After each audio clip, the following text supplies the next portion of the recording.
Hey guys, it's Genevieve. Welcome back to another whitetail video. We're finishing up a couple of bucks today, and I'm winding down on deer for the year, getting ready to start bears here pretty soon. So this guy here, all he needs is to be cleaned up a little bit. He needs to have his eyes sealed. You can see he's got some cracks up in here. So we'll patch those up good. Then we'll get his nose all painted and glossed up. This one's gonna turn out real nice. This buck's real pretty. And then this guy here, another nice buck. This is a flintlock buck. And it is actually one of the lighter colored deer that I've ever done. He's got a lot of white skin around his eyes. So we're gonna have to bring the color back into that. His eyes are already sealed. You can see I've put epoxy in all the little cracks, so he's got no more open spaces, and I just have to paint it now. His ears dried nicely. And I do have to patch him up a little bit more on the nose. Just kind of smooth everything out good. And then he just needs paint too. So when I say paint, really the only actual paint I use is this. It's paint from Mackenzie. It's for an airbrush, but I just brush it on, and I use that for the inside of the nostrils. And then I blend it out with pan pastels. And these are a lot like a makeup cake. You dab it on with your finger or a brush or a sponge. But I really like using them. And then you seal it with any kind of a clear fixative. I have two different finishes. That's a flat. And then this is for the nose. That's what gets them to look nice and wet. So this guy here is essentially freshly mounted. He's all dry and his fur has been groomed pretty well, but he still needs a little bit of work. But the next thing that I always do is I add the epoxy to them. And I have two different colors. I have the black and white. They're all a 2-part epoxy. And this I just use up around the waterline on the eyes and sometimes on the nose if he needs a little bit of work there. And then I also have the white epoxy. It's the same formula, but you can't mix the two, of course.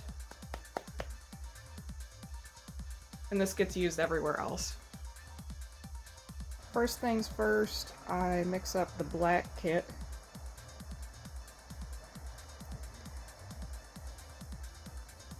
Always stains your fingers real bad.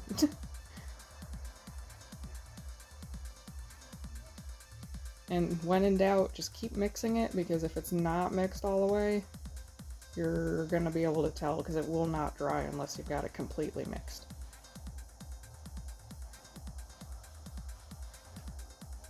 So there's a bunch of different tools you can use for this step, but as long as you get it down in the cracks in the eye, it doesn't really matter what you use. But it does not take very much, no matter what part of the eye you're fixing. You just take a little tiny bit and you roll it up into a little snake.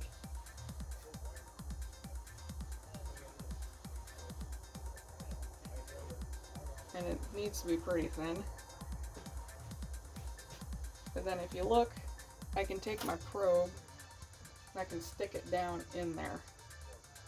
Right in between the glass eye and the skin, there's a big gap all the way around. And it's the largest usually right in the inner corner of the eye. And then down in the preorbital gland. I just need to clean that up, but I'll do that with white on this one. All we're doing with the black epoxy is we're just patching that gap that's all the way around the eye. I have a really stiff bristled brush. This works pretty well. And just pack it down in.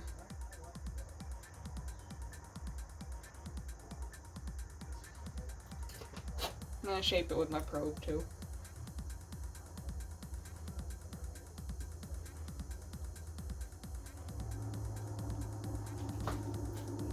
Nothing real scientific yet. Just don't want an empty space.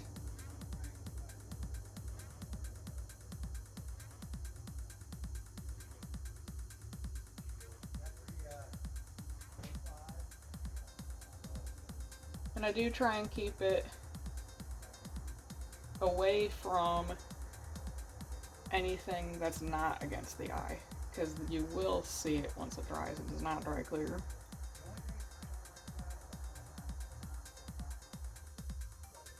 And really less is more with this stuff. If I'm doubting how much should be in there, I shave it down a little bit more.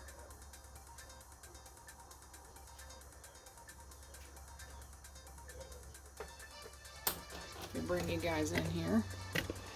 Whoa!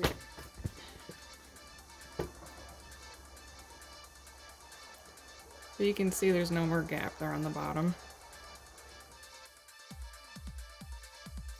Next, his nose needs a little bit of attention. So we're coming in with the white epoxy this time. And I did sculpt up the lip with some black because it separated just a little bit. But I start from the furthest point back in the nostril and work my way forward.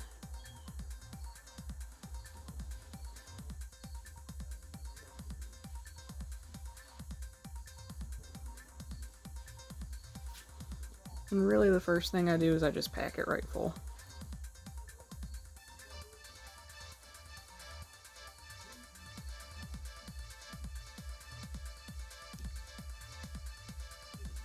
And then I also build up this corner here a little bit too.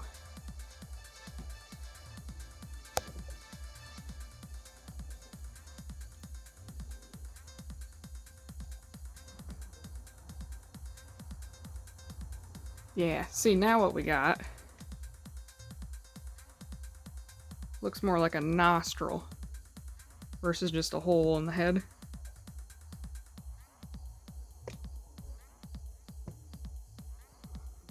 And no matter what angle you look at it, it looks cool.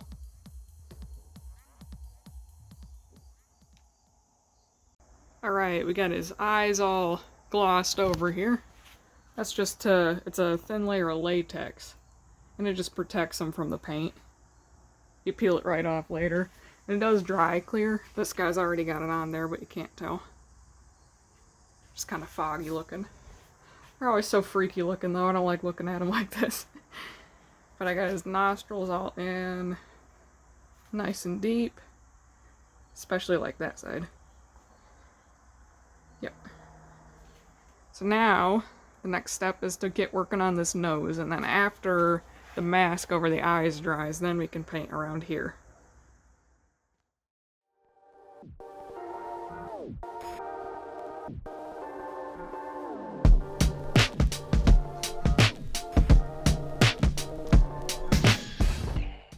There's our first layer. Now we're spraying on our triple thick here.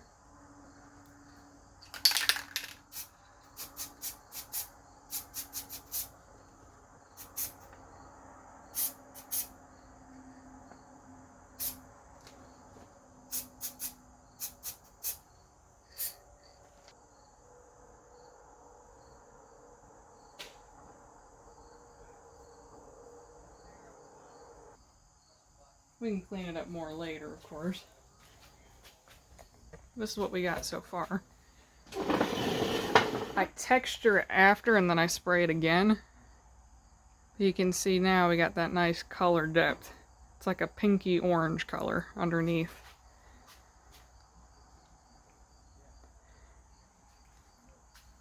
I really like this one, and it blends into the lower lip really nice too.